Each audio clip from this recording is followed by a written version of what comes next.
Sustainability, where we talk to the individuals who are working hard behind the scenes in our 5 sustainability coalitions to make a better world for everyone. My name is Louise Chester, and I'm very pleased to be joined today by Arndt Scheidgen, Head of Regulatory Laundry and Home Care at Henkel. Arndt, welcome to Faces of Sustainability. Yeah, great to see you, Louise. Thank you for joining me today. So I'd like to start by asking you, what got you interested in working personally in sustainability?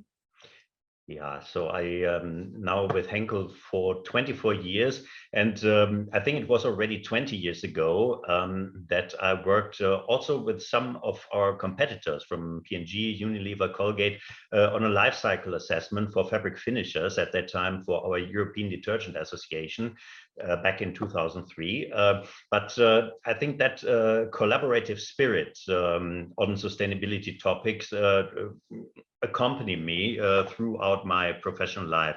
Then I think I was also in a sustainability conference in Scottsdale, Arizona, at that time hosted by our Henkel North America colleagues. And also here I got in touch with the packaging topics. Yeah? So I learned that at that time, packaging materials were still so permeable that, that after 4 weeks, a bottle lost 6% of its content due to evaporation. So, but there was a great spirit of working on those topics and really solving them. And you see where we are today.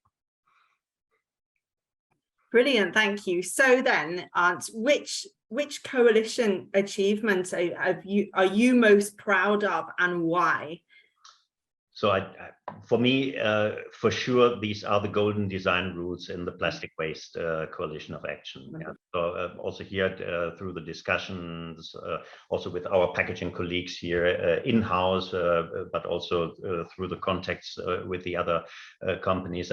Here we made a great progress. We have such a great commitment. I think now we have 30 companies that have signed in. And what I like most about that is the voluntary commitment that we have here, because I really think that we could have much less legislation if the companies really join forces and get voluntary commitments. I know this also. I mentioned the European Detergent Association, AISE. Back in 2006, we started with a charter for sustainable cleaning, which is also a set of KPIs that we set ourselves. And now in the meantime, we have reduced 40% of our CO2 emissions.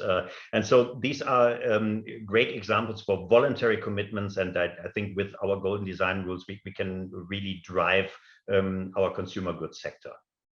Wonderful. And it is really exciting to see all the examples of implementation on those rules that are coming out now.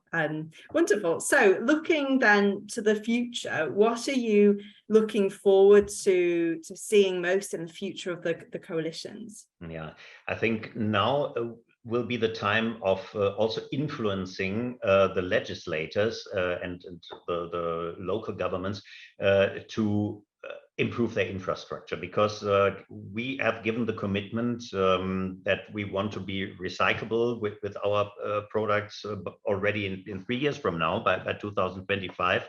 But what good is it for when all the packaging is recyclable, but we still have the low recycling rates of 40% or even less, for example, in the European countries? That means now is the time that we need to drastically improve our infrastructure so that we come up to 80–85%, so the glass recycling rates that we have in Germany or Austria.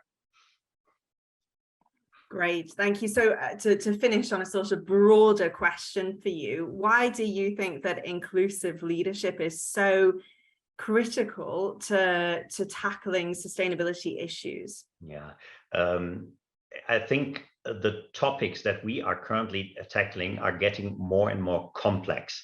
And that means there is no single person, no single company, no single sector that can solve these issues alone. And when we see that that someone wants to tackle one topic, for example, reducing plastic waste or improving the health aspects of a product, then you always leave out lots of other aspects that also influence this topic. And that is why I think you need to involve a broad range of people. You need to have different backgrounds who can voice their fears, but also their motivation to solve the topics. And I think with that, that is the only way forward.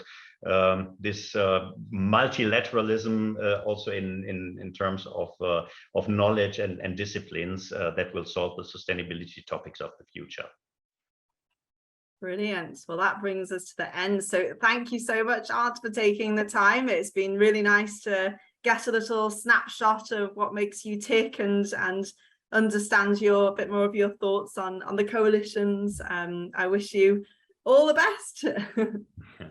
Thanks a lot, Louise. It was a pleasure talking to you.